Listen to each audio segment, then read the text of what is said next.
রাজধানীসহ দেশের বিভিন্ন জায়গায় টানা বৃষ্টি থামার কোনো লক্ষণই নেই। আজও সকাল থেকে রাজধানীতে বৃষ্টি হচ্ছে থেমে থেমে। দর্শক, রাজধানীর রাজারবাগে রয়েছেন সহকর্মী মোবাশ্বের আহমেদ। সরাসরি যুক্ত হচ্ছি তার সাথে। মোবাশ্বের, টানা বৃষ্টিতে রাজধানীর সড়কগুলোর আজ কি অবস্থা? জলবদ্ধতা নিরসনের কোনো উদ্যোগ দেখেছেন কি? সনি, আপনি আমাকে যে প্রশ্নটি করেছেন সেটির উত্তর যদি আমি আপনাকে দিতে চাই, তাহলে বলতে হবে যে টানা যে বৃষ্টিপাত, সেই বৃষ্টিপাতের ফলে যে পানি নিরসনের যে উদ্যোগ, সেটি কিন্তু এখনও প্রশাসন থেকে নেওয়া হয়নি। কারণ টানা বৃষ্টিপাত হচ্ছে এবং এই বৃষ্টিপাতের ফলে যে জলাবদ্ধতা সেটা খুবই স্বাভাবিক, কারণ অতিরিক্ত বৃষ্টিপাতের ফলে ঢাকা শহরে পানির জলাবদ্ধতার সৃষ্টি হয়।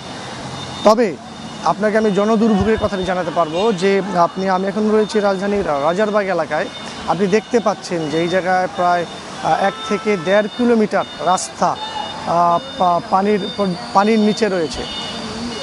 আপনি যদি দেখেন যে কিছু মানুষ হেঁটে আসার চেষ্টা করছে পানি দিয়ে, আর কিছু মানুষ তাদের যে গাড়ি রয়েছে সেটি দিয়ে কিন্তু যাওয়ার চেষ্টা করছে।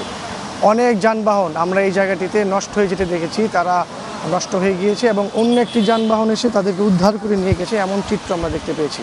তাছাড়া আরও একটি বিষয় যদি আপনাকে জানিয়ে রাখতে চাই যে শুধু রাজারবাগ নয়, রাজারবাগ, নিউ মার্কেট, মিরপুর সহ মতিঝিল সহ রাজধানীর বেশিরভাগ এলাকায় কিন্তু অলিগলি সহ পানিতে মোটামুটি পানির যে অবস্থা, মানে প্রবাহ, সেটা কিন্তু বৃদ্ধি হয়েছে। আপনি জানেন যে গেল 3 দিন ধরে কিন্তু বৃষ্টি চলমান রয়েছে এবং আগামী 120 ঘন্টার যে পূর্বাভাস আবহাওয়া অধিদপ্তর দিয়েছে তাতে বলা হয়েছে যে আগামী শুক্রবার পর্যন্ত বৃষ্টির যে প্রবণতা সেটি কিন্তু অব্যাহত থাকবে এবং থেমে থেমে দমকা এবং মাঝারি হাওয়া সহ ঝড়ো বৃষ্টি হতে পারে বলে আবহাওয়া অফিস কিন্তু জানিয়েছে।